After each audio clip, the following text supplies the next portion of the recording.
İçeri. İçeri geç içersen. Sağ ol.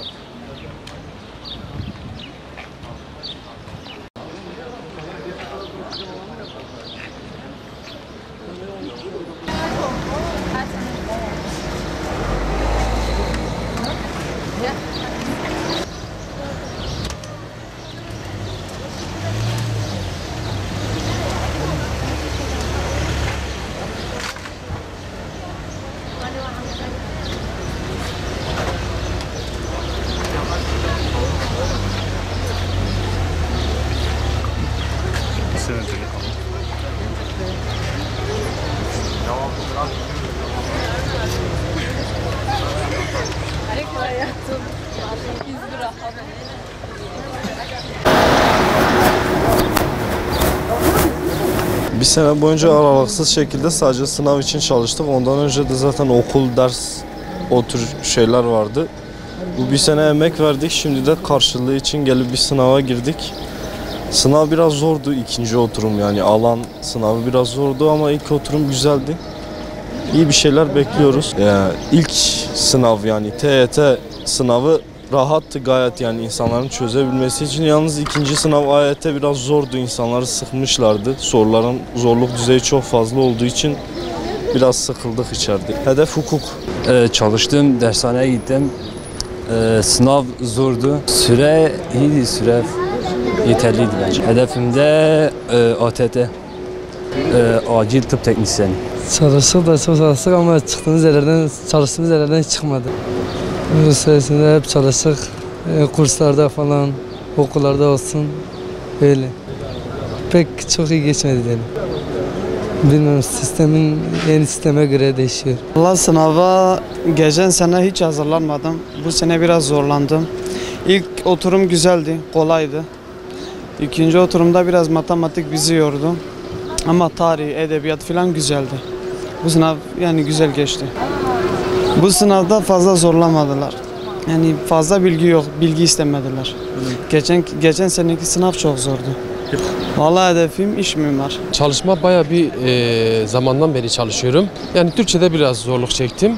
Yani sosyal alanda fazla bir zorluk çekmedim.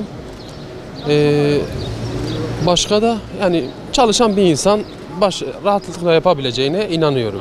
Daha önceki sınav sistemi biraz daha karışıktı. Yani bir YGS vardı, LYS vardı. Şimdi tek bir sınavda bir cumartesi, diğer pazar günü girdiğimiz bir sınav. Böyle daha rahat oldu. Yani benim açımdan, benim görüşüm olarak daha rahat olduğuna inanıyorum. İşte olduğum için, dershanede gitmediğim için pek çalışmaya vaktim olmadı. Biraz da sorumluluklarım vardı. Yani çalışmam biraz zaman aldı benim. Bazen çalışamadım, şimdi girdim. Yani iyiydi herhalde. Türkçe güzeldi. Açık uçluydu. Tarih de güzeldi. Ama dünkünün biraz tarihi biraz bilgi istiyordu. Bugünün yorum istiyordu bugünkünün. Biraz daha kolaydı. Yani iyi geçti bu. Geçen yılki çok çelişkiliydi. Biraz daha zordu ama bu yılki iyiydi. Daha iyiydi. Ben İmam Hatip çıkışlıyım abi. Ben sene yaz kursunda dershaneye başladım. O zamandan beri çalışıyorum. Yani bakalım hayırlısı ne olacak. Sınavın Türkçe bölümü iyiydi. Sosyal bölümünde birkaç tane zorluklar vardı. Matematik hiç beklediğimiz gibi gelmedi. Hani biz açık uçlu işlemli falan bekliyorduk. Çok değişik, mantıksal geldi.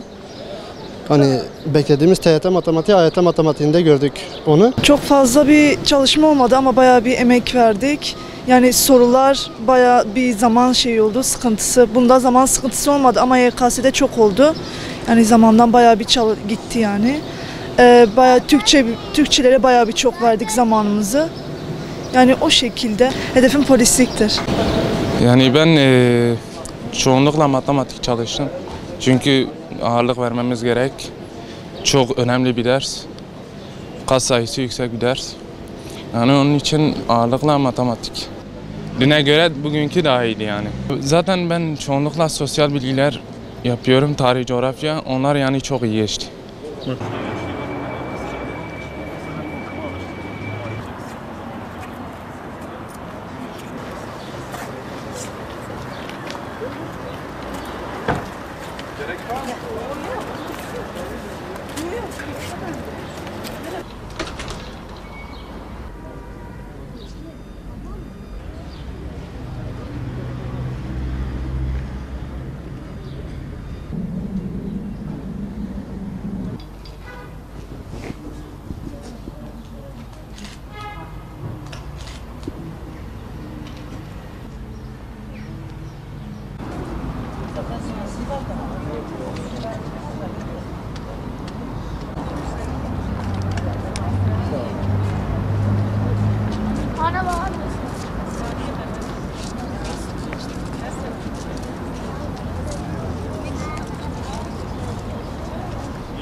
...12. sınıf öğrencisiyim. Yani ilk defa sınava girdim.